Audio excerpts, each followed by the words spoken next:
નમસ્કાર, દૂરદર્શન સમાચારમાં આપનું સ્વાગત છે। સૌપ્રથમ જોઈએ અત્યારના મુખ્ય સમાચાર।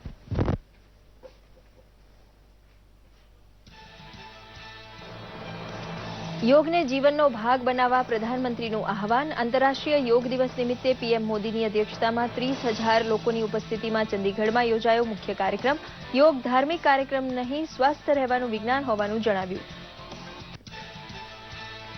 યોગ દિવસે ગુજરાત પણ બન્યું યોગમય। રાજ્યભરમાં 1.45 કરોડ લોકો જોડાયા યોગમાં। અમદાવાદમાં જીએમડીસી ગ્રાઉન્ડમાં રાજ્યપાલ અને મુખ્યમંત્રીની ઉપસ્થિતિમાં શાળાના 8,000 બાળકોએ યોગ માનવ સાંકળ બનાવી Guinness book of world record માટે નોંધાવી દાવેદારી। અમદાવાદમાં નિકોલ ખાતે કેન્દ્રીય મંત્રી જેપી નડ્ડાએ યોગ કાર્યક્રમમાં આપી ખાસ હાજરી। જિલ્લે જિલ્લે યોજાયેલા કાર્યક્રમોમાં પણ ઉત્સાહભેર લોકોએ લીધો ભાગ।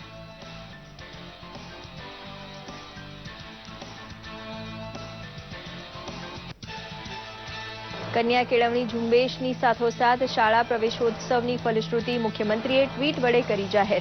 પ્રાથમિક શાળામાં 5,64,000 તો આંગણવાડીમાં 2,82,000 બાળકોએ લીધો પ્રવેશ।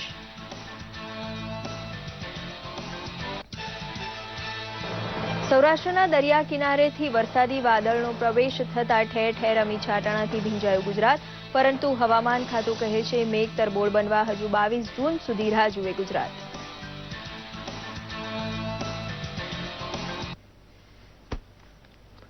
સમાચાર વિગતવાર જોઈએ।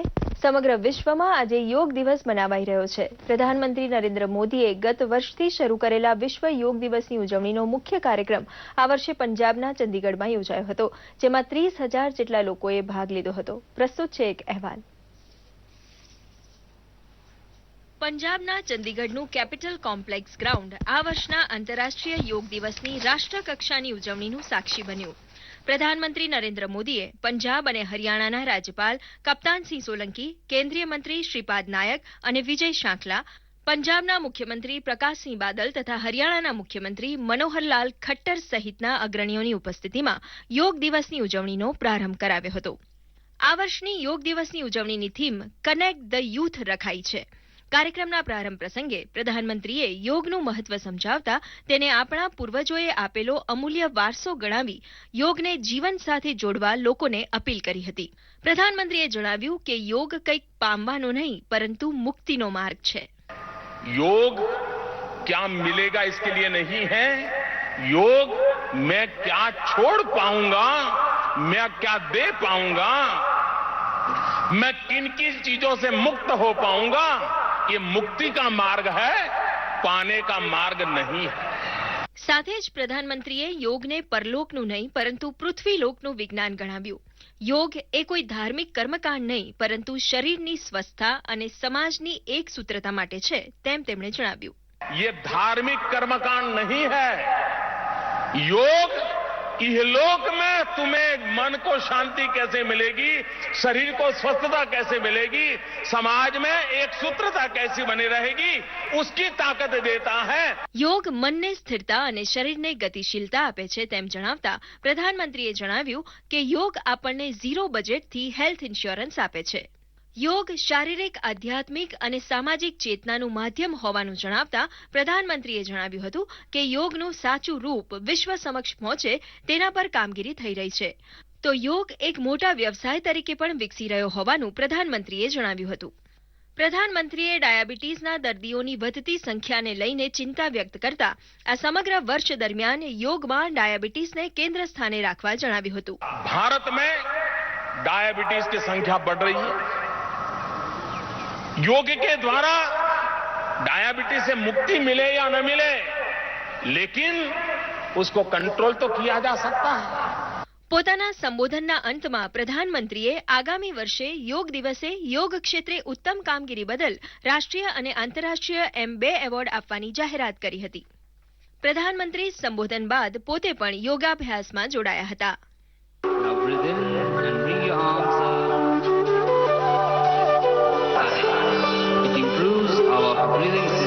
धीरे दाईं तरफ झुकते जाएं, दाएं हाथ को दाएं पैर के पीछे रखेंगे। मस्तिष्क की ओर होने वाले रक्त संचरण को स्वस्थ करता है। This posture regulates blood circulation to the head and cardiac region. તો પ્રધાનમંત્રી નરેન્દ્ર મોદીની લોકપ્રિયતા આ કાર્યક્રમમાં પણ છુપી રહી નહોતી। કાર્યક્રમમાંથી વિદાય લઈ રહેલા પ્રધાનમંત્રી સાથે હસ્તધનુન કરવા અને સેલ્ફી લેવા લોકોએ પડાપડી કરી હતી. દૂરદર્શન સમાચાર, અમદાવાદ. અમદાવાદનું જીએમડીસી ગ્રાઉન્ડ સવારે યોગ દિવસની રાજ્યકક્ષાની મુખ્ય ઉજવણીનું સાક્ષી બન્યું. રાજ્યપાલ ઓપી કોહલી અને મુખ્યમંત્રી આનંદીબેન પટેલની ઉપસ્થિતિમાં યોજાયેલા કાર્યક્રમ અંગે પ્રસ્તુત છે એક રિપોર્ટ. યોગ દિવસે સમગ્ર ગુજરાત પણ જાણે યોગમય થઈ ગયું. અમદાવાદના જીએમડીસી ગ્રાઉન્ડ ખાતે રાજ્યકક્ષાનો કાર્યક્રમ ઉજવાયો, જ્યાં રાજ્યપાલ ઓપી કોહલી અને મુખ્યમંત્રી આનંદીબેન પટેલ ઉપસ્થિત રહ્યા હતા. આ કાર્યક્રમમાં તમામ ધર્મના વડાઓ, સાધુ સંતો અને સમાજ અગ્રણીઓ જોડાયા હતા. કાર્યક્રમમાં જિલ્લા કલેક્ટર અને ચીફ જસ્ટિસ પણ ઉપસ્થિત રહ્યા હતા. આ ઉપરાંત રાજ્યના મંત્રીમંડળના સભ્યો, કેટલાક ધારાસભ્યો, કોર્પોરેટરો, જાણીતા ઉદ્યોગપતિઓ, આર્મી જવાનો તેમજ તમામ યુનિવર્સિટીના કુલપતિઓ સહિત અનેક લોકો ઉપસ્થિત રહ્યા હતા. કાર્યક્રમમાં 45,000 શાળાના બાળકો સહિત 70,000 લોકોએ ભાગ લીધો હતો. 8,000થી વધુ જેટલા શાળાના બાળકોએ માનવ સાંકળ બનાવીને ગિનિસ બુક ઓફ વર્લ્ડ રેકોર્ડમાં સ્થાન મેળવવા દાવો રજૂ કર્યો હતો. મુખ્યમંત્રીએ જણાવ્યું કે યોગ એ જોડવાનું કામ કરે છે. યોગથી શરીર શુદ્ધિની સાથે સાથે વિશ્વ સાથે તાદાત્મ્ય સધાય છે. વિશ્વ યોગ દિવસની ઉજવણીમાં રાજ્યમાં 40,000 સ્થળોએથી 1,45,00,000થી વધારે લોકોએ ભાગ લીધો હતો અને વિશ્વમાં 130 કરતાં પણ વધારે દેશોએ પણ આજના દિવસને યોગ દિવસ તરીકે મનાવ્યો હતો. યોગ એ જોડવાનું કામ કરે છે. મનને અને તનને જોડે છે. પૂરા શરીરને આત્મસાત કરે છે. શરીરનું શુદ્ધિકરણ થાય છે. વધુ ને વધુ ઓક્સિજન મળવાને કારણે શરીરમાં રહેલા રોગો દૂર થાય છે. ઈશ્વર સાથે તાદાત્મ્ય સધાય છે અને પ્રકૃતિમય આખો માનવ મહેરામણ બનતો હોય છે. આ પ્રસંગે સવારે 6:30 વાગે શરૂ થયેલા કાર્યક્રમમાં પ્રાણાયામ અને સૂર્ય નમસ્કાર સહિતના વિવિધ યોગ સાથે સૌ યોગમય બન્યા હતા. દૂરદર્શન સમાચાર માટે જીએમડીસી ગ્રાઉન્ડથી જયસુખ સિયાણીનો રિપોર્ટ. કેન્દ્રીય આરોગ્ય મંત્રી જેપી નડ્ડાની ઉપસ્થિતિમાં અમદાવાદના નિકોલ ખાતેના એએમસી ગ્રાઉન્ડમાં હજારો લોકોએ યોગ કાર્યક્રમમાં ભાગ લીધો હતો.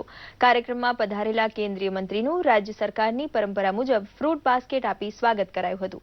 પતંજલિ યોગપીઠ અને રાજ્ય સરકારના સંયુક્ત ઉપક્રમે યોજાયેલા કાર્યક્રમમાં ખુદ જેપી નડ્ડા, મહાનુભાવો તથા લોકોએ યોગ ક્રિયા કરી યોગ દિવસની ઉજવણી કરી હતી. કાર્યક્રમમાં ભાજપા પ્રદેશ ઉપપ્રમુખ ગોરધન ઝડફિયા તથા મેયર ગૌતમ શાહે પણ ભાગ લીધો હતો. શ્રી નડ્ડાએ લોકોને યોગને પોતાની જીવનશૈલીમાં અપનાવવા આગ્રહ કર્યો હતો.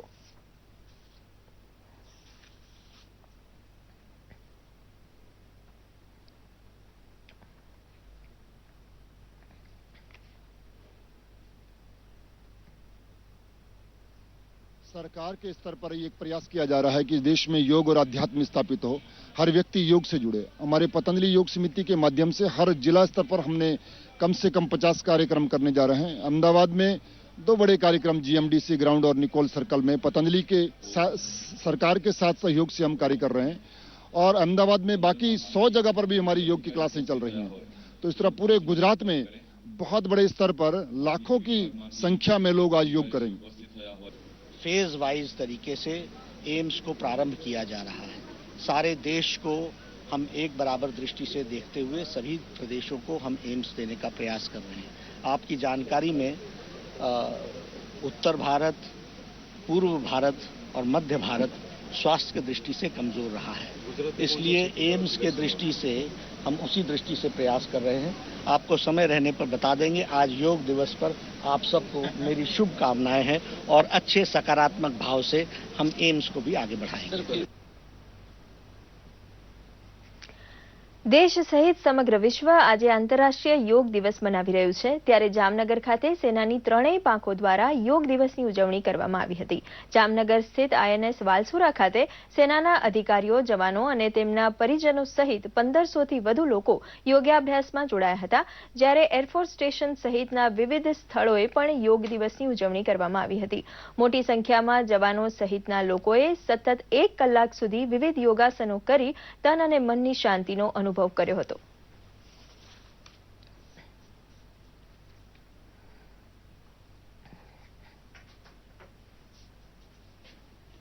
भारत सरकार, भारतीय नौसेना और आईएनएस वलसुरा इस बार भी दूसरा इंटरनेशनल योगा डे बहुत धूमधाम से मना रहे हैं। पिछले 2 हफ्ते से 1,000 से अधिक अफसर और नौसैनिक योगा का प्रैक्टिस कर रहे हैं और हमारे योगा परफेक्ट होने के लिए हम पतंजलि पीठ का असिस्टेंस भी ले रहे हैं और हमें उम्मीद है कि योगा के अवेयरनेस भारत और भारत के बाहर भी स्प्रेड होगा। धन्यवाद। મુખ્યમંત્રી આનંદીબેન પટેલે હમણાં યોજાઈ ગયેલા શહેરી શાળા પ્રવેશોત્સવ અને કન્યા કેળવણી ઝુંબેશની ફલશ્રુતિ ટ્વીટ કરીને દર્શાવી છે, જે અંતર્ગત 2,28,000 ભૂલકાઓએ આંગણવાડીમાં પ્રવેશ મેળવ્યો છે, 5,64,000 બાળકોએ પ્રાઇમરી સ્કૂલમાં પ્રવેશ મેળવ્યો છે, તો 6,16,000 બાળકોએ સેકન્ડરી સ્કૂલમાં પ્રવેશ મેળવ્યો છે. મહત્વનું છે કે 53,438 વિદ્યાર્થીનીઓને 10.68 કરોડના વિદ્યાલક્ષ્મી બોન્ડ એનાયત કરાયા છે. ગુજરાતના બાળકોના શિક્ષણ અર્થે 28 કરોડનું ફંડ મળ્યું છે. રાજ્યભરમાં ચાતક નજરે મેઘરાજાની રાહ જોવાઈ રહી છે, ત્યારે ગઈકાલે સૌરાષ્ટ્ર અને દક્ષિણ ગુજરાતમાં ધીમી ધારે વરસાદ થયો હતો. અમરેલીના ધારીમાં વરસાદ થયો હતો, તો બાબરા, સાવરકુંડલા પંથકોમાં અમી છાંટણા થયા હતા. આ તરફ અમદાવાદ સહિત મધ્ય ગુજરાત, ઉત્તર ગુજરાતમાં પણ 2 દિવસથી વાદળછાયું વાતાવરણ જોવા મળી રહ્યું છે. વરસાદી માહોલ જોતા ખેડૂતોમાં ખુશીની લહેર વ્યાપી છે. સારા વરસાદની આગાહીને પગલે ખેડૂતોએ પણ વાવણી માટેની તૈયારીઓ પૂર્ણ કરી છે. દરમિયાન હવામાન વિભાગે રાજ્યમાં આજકાલમાં ચોમાસાની શરૂઆતનો વરસાદ પડવાની સંભાવના વ્યક્ત કરી છે. આગામી 5 દિવસ સુધી રાજ્યના ગુજરાત પ્રદેશ અને સૌરાષ્ટ્રના દરિયાઈ વિસ્તારોમાં છૂટાછવાયા વરસાદ પડવાની અને તાપમાનમાં ઘટાડો થવાની સંભાવના હોવાનું હવામાન વિભાગના નિયામક જયંત સરકારે જણાવ્યું હતું. लास्ट 24 आवर्स में साउथ गुजरात में खास करके नर्मदा डिस्ट्रिक्ट और कुछ जगह में इवन 20 मिलीमीटर तक भी बारिश हुआ है. ये बहुत ज़्यादा बारिश मैं नहीं कहूँगा, डिस्ट्रीब्यूशन आइसोलेटेड है, पर फिर भी स्टार्ट हुआ है जो बिल्कुल नहीं था. तो आगे जो है हम एक्सपेक्ट करते हैं कि अगले 5 दिन ऐसी आइसोलेटेड रेनफॉल रहेगा. आइसोलेटेड रेनफॉल गुजरात रीजन में and coastal areas of Saurashtra में. कच्छ में I don't expect any rain right now. तो आइसोलेटेड रेनफॉल इसमें रहेगा. टेम्परेचर में थोड़ा आप लोगों को राहत मिलेगा क्योंकि टेम्परेचर कम हो जाएगा. ગુજરાત એટીએસે રાજ્ય બહાર સફળ ઓપરેશન પાર પાડ્યું છે. 2008માં અમદાવાદમાં થયેલા સિરિયલ બોમ્બ બ્લાસ્ટના એક આરોપીને એટીએસે ઝડપી પાડ્યો છે. આરોપી નાસિર રંગરેઝને એટીએસે કર્ણાટકના બેલગામથી પકડી પાડ્યો છે. આ પહેલા બોમ્બ બ્લાસ્ટના એક આરોપી આલમઝેબ આફ્રિદીને સુરક્ષા એજન્સીઓએ સકંજામાં લીધો હતો, ત્યારે એટીએસને વધુ એક મોટી સફળતા હાથ લાગી છે. મહત્વનું છે કે સિરિયલ બ્લાસ્ટ કેસમાં કુલ 99 આરોપીઓ છે, જે પૈકી 76 આરોપીઓને પકડી લેવાયા છે. 2ના મોત થયા છે, તો એક આરોપી શોએબ પોટનિકલ દુબઈ છે. 26 જુલાઈ 2008ના રોજ અમદાવાદમાં 17 સ્થળોએ સિરિયલ બ્લાસ્ટ થયા હતા.